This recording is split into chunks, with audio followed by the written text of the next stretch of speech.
Hello students, good morning. Hope you all are fine. So, today we are going to discuss a very important chapter of class 9, that is cell, fundamental unit of life. Cell को हम basic structural और functional unit कहते हैं. उससे पहले हमें ये पता होना चाहिए कि सेल को हम कैसे डिफाइन कर रहे हैं. सेल क्या है, सेल की इम्पोर्टेंस क्या है हमारी बॉडी में. जैसे एक घर को खड़ा करने के लिए एक घर के अंदर क्या होते हैं, रूम्स होते हैं. एक रूम को बनाने के लिए दीवारें ज़रूरी होती हैं, और एक दीवार को बनाने के लिए सबसे बेसिक सी चीज़ क्या, एक ईंट ज़रूरी होती है.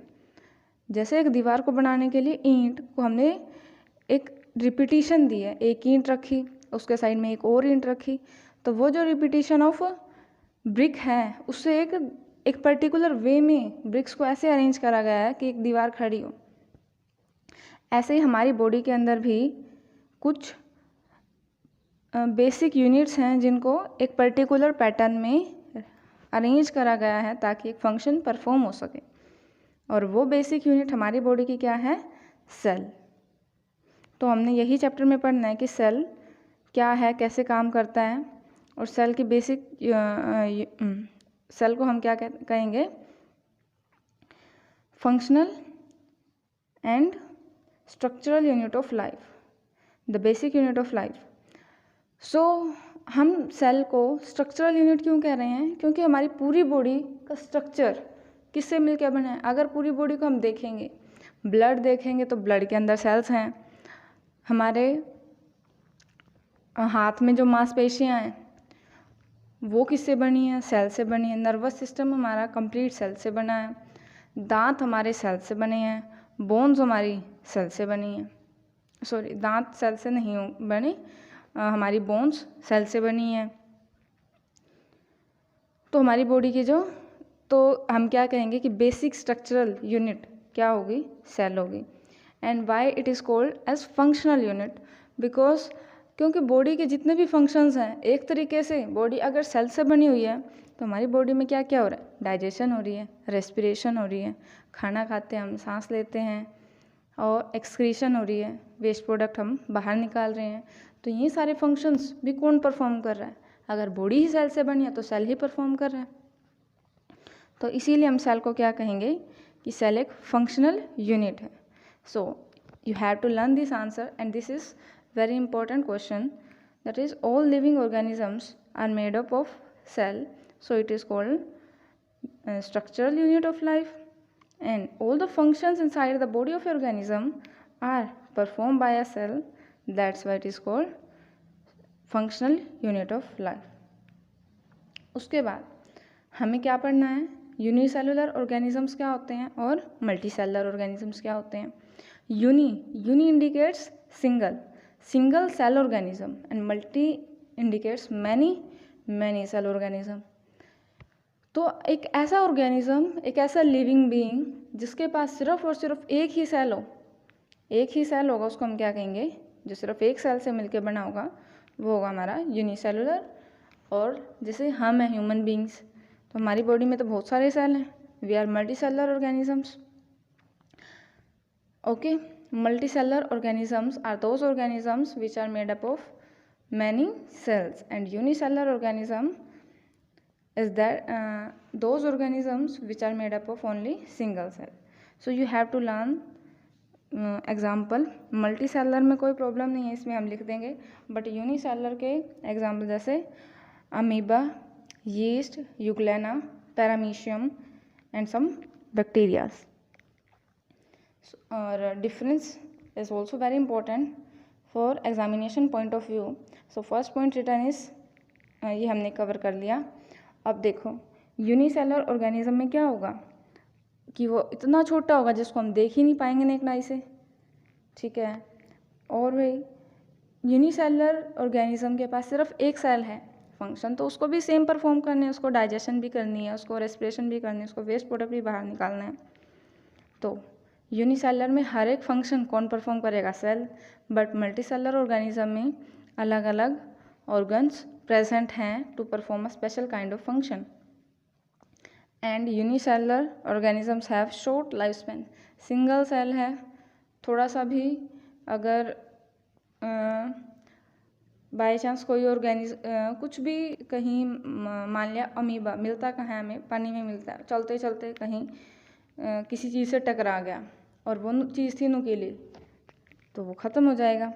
इनका शॉर्ट लाइफ स्पैन है। उसकी जगह अगर मान के चलो आप चलते चलते कहीं टकरा गए, चीज़ वो भी नुकीली ही थी, थोड़ा ब्लड निकलेगा, कुछ सेल्स का लॉस होगा, लेकिन हम कम्प्लीटली डेड तो नहीं हो जाएंगे।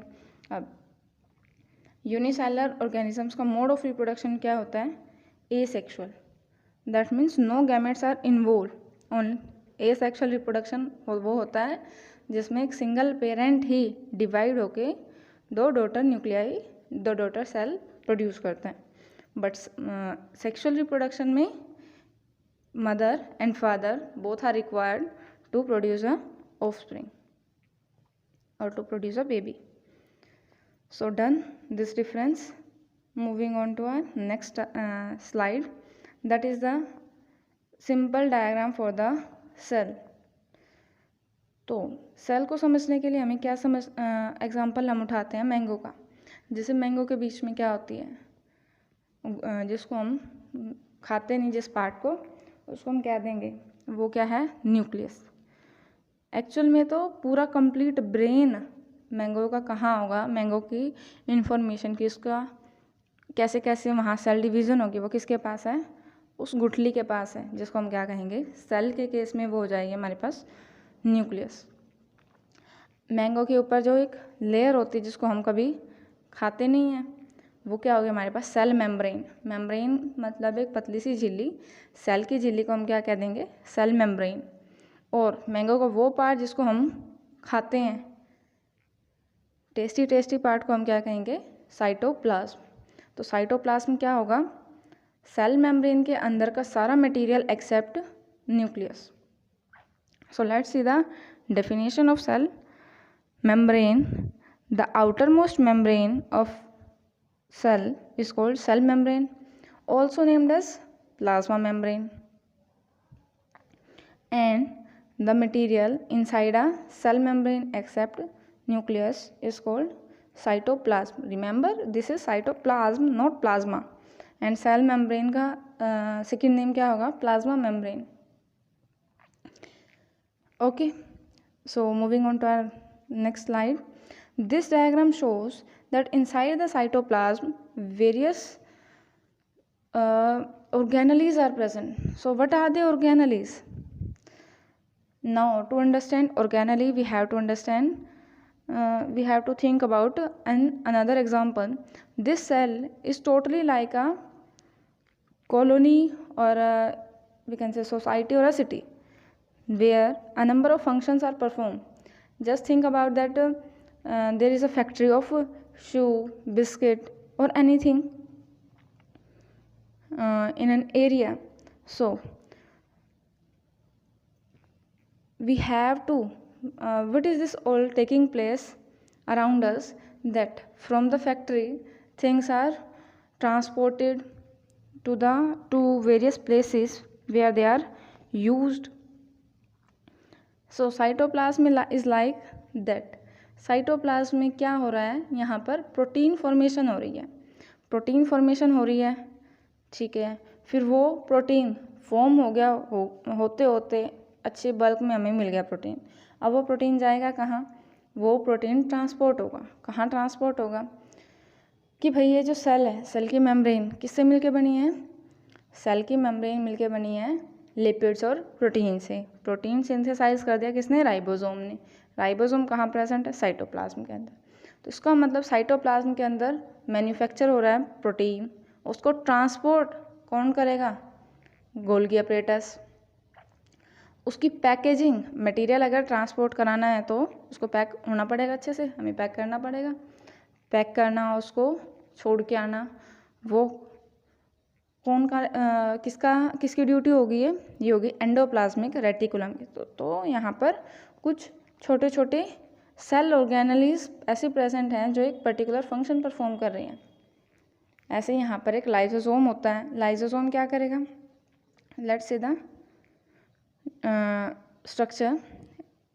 In this cell, nucleus is shown with orange color and other cell organelles, that is ribosome, mitochondria, chloroplast, nucleus, endoplasmic reticulum, short में इसको ER लिख देंगे हम, एक गोल्गी apparatus और मेम्ब्रेन, ये सारी बातें उसने बताई हैं।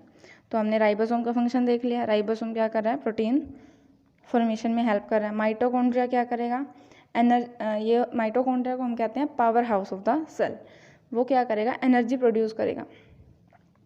क्लोरोप्लास्ट एनिमल सेल में नहीं मिलता, इसका क्लोरोप्लास्ट के अंदर होता है क्लोरोफिल, और हमने क्लोरोफिल कहाँ पढ़ा है, जहाँ फोटोसिंथेसिस की बात आती है। फोटोसिंथेसिस कौन करता है, प्लांट्स। तो क्लोरोप्लास्ट मेनली प्लांट्स में होता है।